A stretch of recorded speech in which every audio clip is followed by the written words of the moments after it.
Thank you. Could you please sit down so we can start the press conference? Dankeschön. Können Sie sich bitte setzen, damit wir mit der Pressekonferenz beginnen können? And please, during the press conference, don't use the flash. Dankeschön. Oh, take care. We are at the end. No broken legs on this press conference, please. Could you please sit down? Thank you. It's good. We even started and so many hands raised. That's great. And then maybe if there's some question in French or something, you can leave it there. So, ladies and gentlemen, welcome to this press conference screening on... Dankeschön. Ladies and gentlemen, welcome to this press conference screening in Berlinale special on the 68th International Film Festival. And have a welcome for the Songwriter. Oh! And please have a welcome for the producer, Kimmy Kim.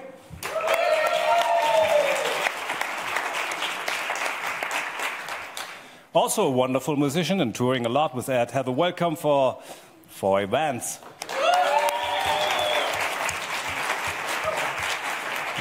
And he's the guy who brought us this movie. Have a welcome for Murray Cummins.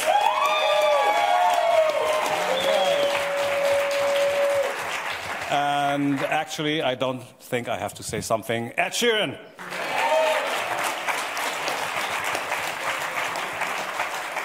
Murray, before we open this to the press, please give us a shortcut. How you get the idea to make a documentary about your cousin?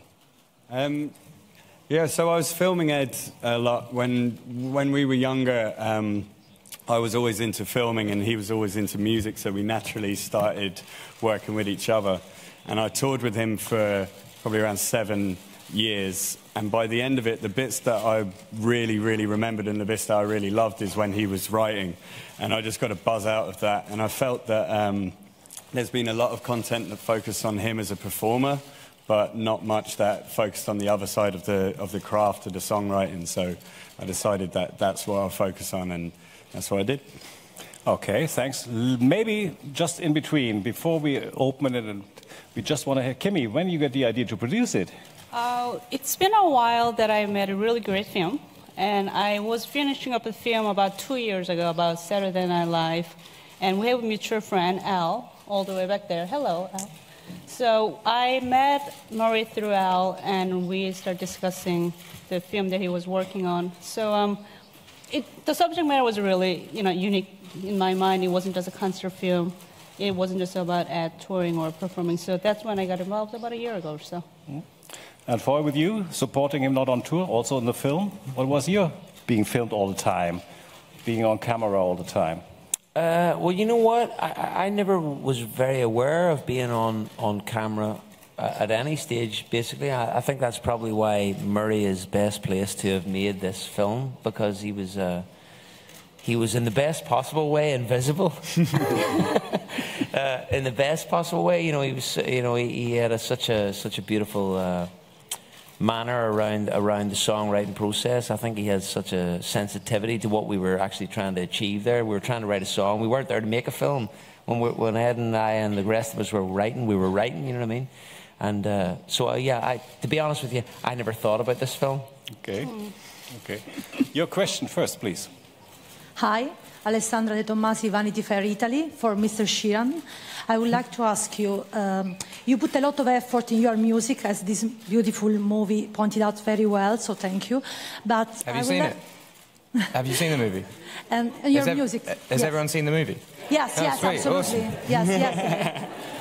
It was very, very nice. I didn't know. There's a press screening yesterday. Right, okay, yeah. But I was wondering what else that make you happy beside music in your life, because in this amazing movie we have seen a lot of pictures of you traveling around the world and even holding a Harry Potter wand. So can you talk a little bit about it? Thank you.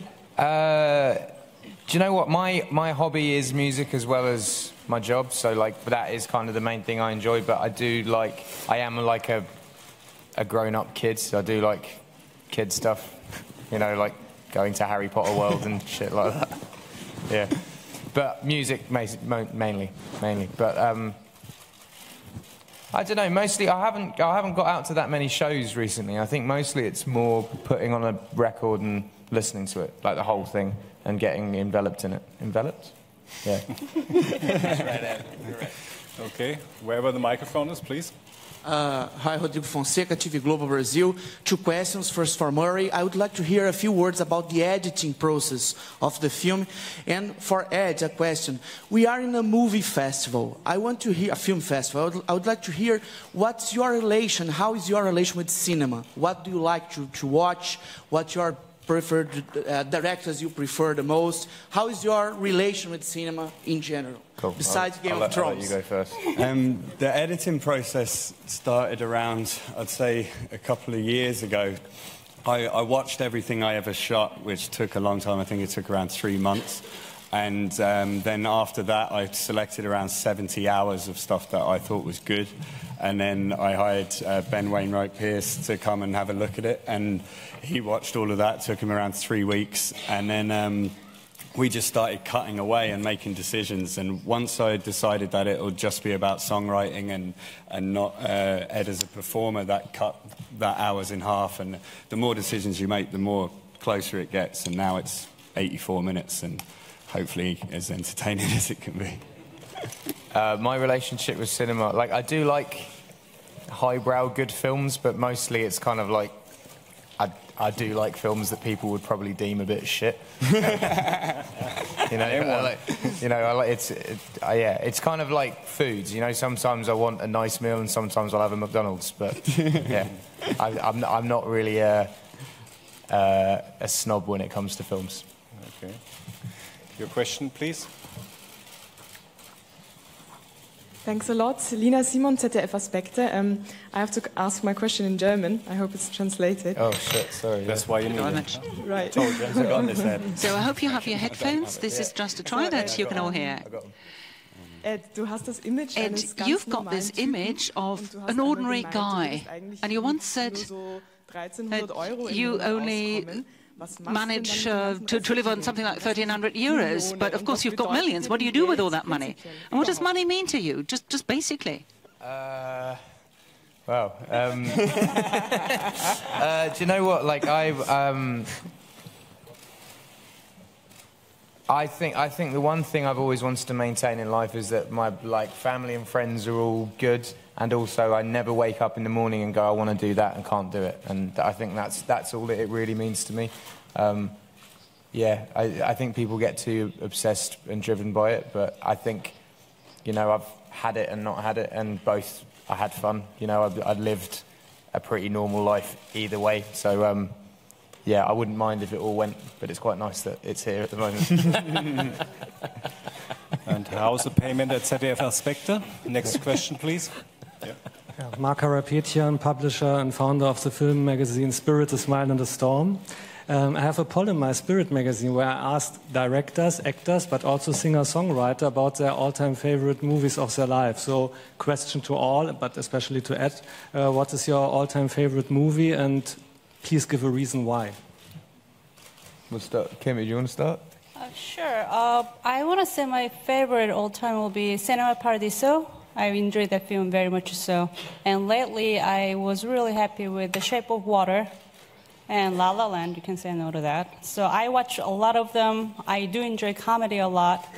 But I want to say Songwriter is the best film.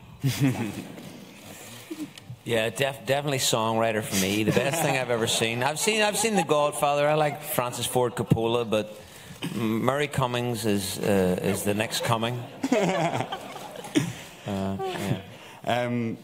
Mine is Pulp Fiction, mainly because every time I see it, I stop what I'm doing. If I'm flicking through the channels and Pulp Fiction's on, I'll stop and watch it for the rest of it. And I've never been sick of someone going, shall we put on Pulp Fiction? I'm always like, yeah. I've probably seen it hundreds of times, and it's just, I think it's just the pace of it, the way it's edited, and it's just, the characters are so great. I just want to spend time with them, so that's definitely my favourite. I got 3. So I really like Goodfellas, I really like Cool Runnings, and I really like Love Actually. Brilliant. It's a good mix there. What about Jumanji? Cool to suck. Please, next question. Hi, good evening. Welcome to Berlin. Thank you so much for bringing this film to us and also to Ed Sheeran's fans. And I have a question I want to ask Ed. And this film shows your hard working and your effort on producing Divide This album. And I want to ask you, do you think what is the most important spirit that a musician should have? Thank you so much. I think the most important thing that... I don't know, there's a few things, but someone said something to me the other day when I was in the studio, and he said, dare to suck, which I thought was a really, really good thing, where you're not afraid to fail. I think that's a really good thing for a musician to have. So yeah, dare to suck, basically. Okay. Next question, please. Michelle Martin from Reuters. A question for Ed. Have you seen the movie, and what do you think of it and how it portrays you? I have seen the movie. I haven't seen the finished version, because obviously I want to see it with my family being premiered. But I saw it probably when it was 98% done. There was probably just a few little tweaks. I really like it. I like that Murray found a niche that hasn't really been done before. It's quite difficult to find something that hasn't been done in a music movie. You usually see albums getting recorded. There's always a making of the album, but the songs are already written by that point, so it's more seeing people just play instruments. I've never seen a song written from start to finish in a movie, which I for some reason when I saw it, I was like, wow, why hasn't anyone done this before? So I'm like, kudos to Murray for thinking of that. Yeah. Okay. Yes, please. Good evening. My name is Mahari Sigit, Africa Refugee News. First of all, even late, happy birthday. Thank you. And second, Ed, you worked so hard. When I have to compare you to somebody, I compare you to Michael Jackson. Thank you. Work. And Cat Stevens. Thank you. Because watching your, like I don't live in England, so watching this beautiful documentary, because it's really beautiful. I'm glad you liked it. I found out that you really worked hard. You reached fame, but you're lucky because other people don't have this. You have a really great, I call it Ed Sheeran FF, that is family and friends. Thank you. That are behind you. And this is very good because this is a dangerous word. Hey, come on. This is really a dangerous word. Yeah. And I tell you because you're young and I'm very old. So now I go to the documentary. During the process, you were not the only one who wanted this. You were always asking, do you think this goes? This? I don't feel like doing it. So what is the participation of all your friends in making these big hits? Because it was not easy, because I saw that you were sometimes saying, I don't want to sing this. Wait, can I sing it in another way? Please raise the microphone because I want... you didn't see the film, but when you see the film, then you'll understand my question. So tell me, how was it for you to have all these people behind you, your father, your brother? Because this is really great. I've never seen this before. What, with my family? Yeah. I don't know, I think I'm very fortunate to have really good people around me that want nothing but the best for me rather than trying to take little bits for themselves, I think that definitely helps. Like, I've never really had anyone in my close circle of people ask for anything. It's usually I would offer something rather than getting something taken. So I think that's the key, having good people. They kind of have their own shit going on as well, Okay, you please. Hello, I'm Pierpaolo from Italy. A question for Ed. We saw you in Bridget Jones and Game of Thrones. Do you have any passion about acting? Do you want to be an actor? And what do you like the most about acting? I'm going to make one movie in my lifetime. Well, I say one. I'm going to aim to make one, and if it's good, then I'll probably make another one. But if it's shit, then I'll just be like, oh, that's the only wants to make one. I'm going to be filming it next year, and the soundtrack's all written. It's written around an album that I've made, and I've got a really good director and writer for it. And, yeah, hopefully I'll be back here premiering it. I'm not playing Ed Sheeran, no, I'm not. That would be a bit boring, I think. Yeah, but maybe that's also a question for Murray. Was there once a time where you said, stop acting, Ed? What, with Ed? Yeah. Well, I don't think he was acting because it was kind of all kind of fly on the wall kind of stuff. There's certain scenes in the film where he doesn't even know the camera's on. He's just talking to me, but I've left it rolling. Like the scene at 5 a.m. when I came out, I set down the camera. So like that whole scene is like whether the camera was there or not, he would have behaved the exact same. Sneaky. Real sneaky. That's why it's so wobbly camera, by the way, guys. It's nothing to do with bad cinematography. It's because I'm slightly doing it. Okay, next question, please. My question is for Ed. You sung movie theme songs before, but will you ever consider doing what Lord and Kendrick Lamar are doing for Hunger Games and Black Panther to select songs for a movie? I think I'd rather make them all myself. I think, yeah, I probably would do that one day. But I love that. There was a film that I watched when I was younger called About a Boy, where a guy called Badly Drawn Boy made a whole album for the film, and I always really loved that idea of doing that. So that's like a bucket list thing for me to tick off. But yeah, I probably would select at some point. But I like the idea of doing it all myself for now. Okay. Yes, please. Over here. Tom Westerholt, German Public Radio. Question for Ed. Ed, I'd like to know, where did you draw the privacy line? You put some privacy in the movie with your parents, with your brother, with your girlfriend, but what were the no-goes for audiences and fans? And a short second one, when you make new music, do you already write it in loopable parts so that it's easier to perform it with a loop station? No, I kind of write the song and then work out how to do it afterwards. Yeah, I'd spend like a week with a pedal and trying to work out new songs. But in terms of no-go, I mean, there were loads of things that were off limits, but Murray filmed everything. So like, it just was down to then when the film was done, I watched it and made a list of things for Murray to take out, and then that was that. And it's not so much, you know, just, I mean, obviously having my family's privacy is one thing, but I think, you know, just like anyone, you have opinions on things that are very opinionated, and I'm quite a kind of beige person, so I don't want strong opinions out there, basically. Okay. Your question, please. Hello, my name is Kirill, I'm from Russia. So I have two questions for you. The first one is, what is most challenging for you in writing music? And the second one, you are famous now. What do you dream of? And what's the next goal you want to achieve? What did I dream of the other day? I dreamt that I had a baby that went to an Ipswich Town football game. And then I bumped into Kendrick Lamar at a Tesco's afterwards. That was my dream. Where's Ipswich now? I don't know if that'll ever come true, because I doubt Kendrick Lamar's ever going to go to Ipswich.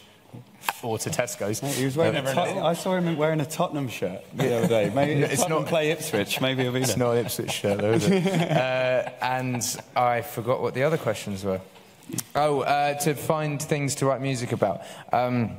I think the most difficult thing to do with writing a song is finding a phrase that you haven't heard before. Because there's always a song that's going to be like, I love you, baby, like crazy, I miss you, maybe. Like, that's the common thing to hear. But, like, so, for instance, with the Love Yourself song, finding a line like, my mama don't like you and she likes everyone. And as soon as that came out, like, I was like, oh, fuck, like, I haven't heard that in a song yet. That's great, I'm going to stick onto that. Like, finding little things like that, you know, stick out. And there was one other one you asked, and I can't remember what it was. Yes, okay, cool. Awesome. Question on the right, please. Silke Mehring, RBB Radio Berlin. My question goes to Ed.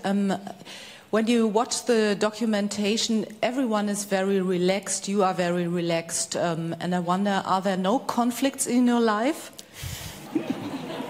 No, there's loads of but that's my point. It's edited very well. Do you know what you didn't? What it missed out on, which was the biggest conflict of the album, were the countless conversations with management and record label and people like that in selecting songs and how they were being mixed and all like that. And that's really, really boring. Like no one wants to watch that. It's literally the same conversation over and over and over again for about 2 months. So that's where the conflict would be. But in creating an album is meant to be fun. You're not meant to be angry when creating an album. And I think that's why the documentary works well. But the next film I'll bring out will just be me arguing with people for 2 hours. I've got that footage if you want it. He does have the footage. It's just not. No one wants to see it. It's just boring. It's just repeating the same thing over and over again. Yeah, but maybe all the three of you others maybe like to add to something about the conflicts during making this movie. Weren't there anything, because it looks very, very family? Yeah, well, the film is what I saw, so I can't like create all of these extra conflicts that weren't there, or else it would be contrived. And I just kind of, in the edit, I was just kind of taking away stuff and was just left with what worked from start to finish. I knew that I wanted to start with him walking away from the stage and walking towards the audience, and then you're in Ed world now for the duration of the film. And then at the end of the film, he walks back towards the audience and we lose him again. And once I had that, I was like, okay, what do I see him do every day? And that was it. So I don't go to label meetings with Ed where he's arguing with them. I don't go to like stuff like that. So the conflicts aren't in the film because I didn't see them. I disagree. I think there are conflicts.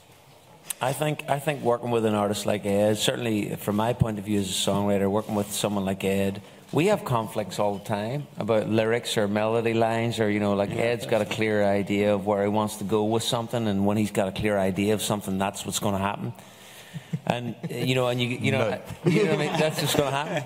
And you know, no matter how much you fight for it, no. So I think there has been friction. I'm not sure. I haven't seen the movie yet or the documentary yet, so maybe that's there's conflicts in songwriting. Yeah, not in the life kind of stuff. But yeah, but it's not like real conflict. Like it's like I'm not going to fall out with Foy about a lyric change. Well, you did fall out with me that one time. That's what we call creativity, huh? Okay. Can you like add something to that? No. Okay. Please, in the back. Hello, this is Marius from Radio Bremen.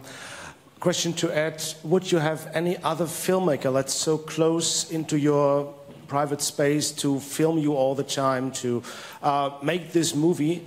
And Murray, would have done it for any other artist?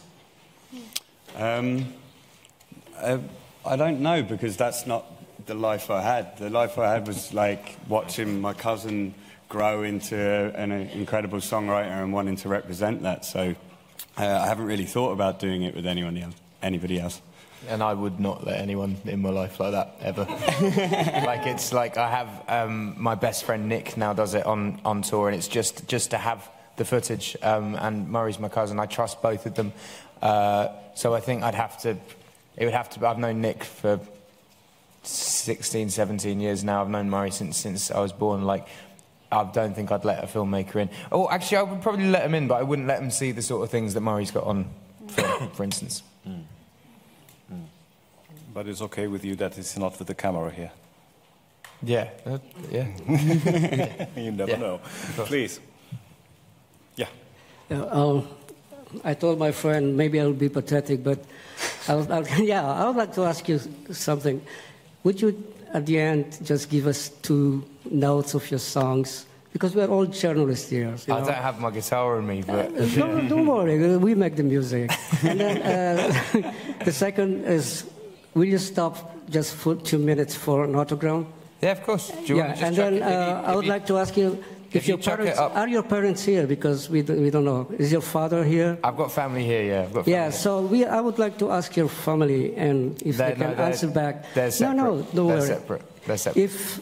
What was for them, because your brother is a componist, yeah? Yeah. So, classical music. And you chose to give us these beautiful lyrics, because this was a birthday present from my daughter. She's 16. Oh, sweet. And I didn't know you. And she said, hey, listen to this. This is for you. So Now I know you better because you're here. So can I ask your parents? Can I ask No. your parents? If you chuck up something, I'll sign it now. If you give it to me now. Oh, really? Yeah, just Thank you. Just pass it to me now. I have to do it also for somebody who's in the camera and he can come here. So it would be a pleasure. Bring your wings. Thank you. Bring your grandchildren. Pass. It'll take your grandkids home. No, to sign. Sorry. Yeah. Not to sing. So while you're coming around, maybe the next question from the back, please. Yeah, okay. I'm Connie Günther, The Economist. Hey. Hi. You said wonderful in the documentary. You don't want to be you said Adele is the benchmark, but you don't want to be a male Adele. You want to be Adele. Please tell me how you're going to do it, and how far did you get in becoming Adele? Do you know what? It was never. It was. I feel like people have always taken that quote literally. Like, I don't want to be. I'm sure it's wonderful being Adele, but I don't want to be literally her. I'm just saying the success that she had for any artist to look at the top person in the game. Like, if you're a footballer and you look at Ronaldo. Ronaldo or Neymar, or you look at the top people in your field and you say, I want to emulate that sort of success. So for me, like, the most successful artist of the last 10 years has been Adele. So I look up to that and I say that's, if you do half as well as that, you're doing pretty well. So that was more I was trying to emulate. Yep. Your fame, of course. What do you think? Fame. How far? Yeah, sure. How far you got in being as famous in Adele? Oh, I don't really care about that. I don't think she cares about that either. Okay. I think the last thing any musician wants is to not be able to go outside, and that's what happens, sadly. But that's not why we do it. Oh, thank you very much. Eagles album. The Eagles. Sorted. Okay. Thank you very much. It's really so here's a question in front. You are Wait a great for the microphone, please. Thank you, man. Oops. Yes. Good evening. Dimitri Fardihola. I'm from Berlin Telegraph. It might be a kind of weird, but how does it feel playing yourself? And maybe the most important thing, after you played yourself and you watched at yourself from a side, was there any recognition, something you learned about yourself? I don't know, maybe some sort of divine intervention or something like that. Everyone's always said that I have a real attention deficit problem. I don't focus on things for a long time, and I've never really seen that. And then watching the watching the documentary back, and I've got a kind of OCD attitude to things. Like, all of my friends have a really derogatory nickname for me, which I won't say. But like, if I like something, I'll do it every single day. So I'll eat the same breakfast every single day at the same time. And like, I never really saw that until I saw the footage. And sometimes someone will be talking to me, and in my head I'll be thinking of something with a song, and they'll be halfway through a conversation, and I'll just leave it and vocal, and they'll kind of be there like, yeah. So I don't know if it's rude or endearing, but it definitely exists. Remember on the boat, the chicken fajitas 3 times a day? Yeah, so for instance, with my OCD thing, I was on the boat and I had chicken fajitas one day and I really liked them, so then I had it for breakfast, lunch and dinner for the 9 days. Yeah. The whole journey from New York to Southampton. That's all he ate. Yeah. I like fajitas. Okay, final question for today, please. Hello, my name is Olga Galperovich. I'm from China Radio International and Radio Culture Belarus. So I'd like to ask you that you was saying that sometimes you are scared to lose your muse and not to find to phrase to sing a song or to source to sing a song. Yeah.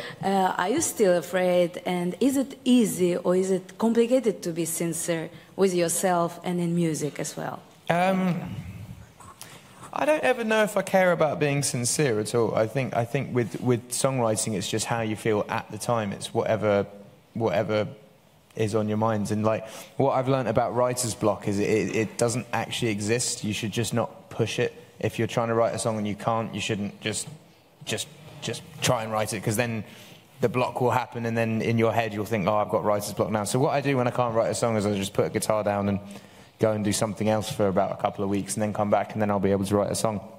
So the way that my mind is now is I will be able to write songs forever. They probably will start being about pretty mundane things, because my life's getting like more and more calm, which means less and less exciting, but exciting doesn't mean good. Like, having your heart broken is great to write a song or an album about, but in reality, having that for the whole of your life is going to be pretty miserable. So I think as I get older, the songs will temper out a little bit. So, but then Perfect's about a happy thing, and that went #1 everywhere. So was Shape of You. So I think, you know, like, happy things, people like happy things. We had great fun tonight, and it's great to have you here as a songwriter. And thank you so much for taking your time to come down. Presenting on Berlinale Special. Thanks for Kimmy, thanks for Foy, thanks for Matt, and thanks for Ed. Thank you. Thank you, Sheeran. Cool. Maurice.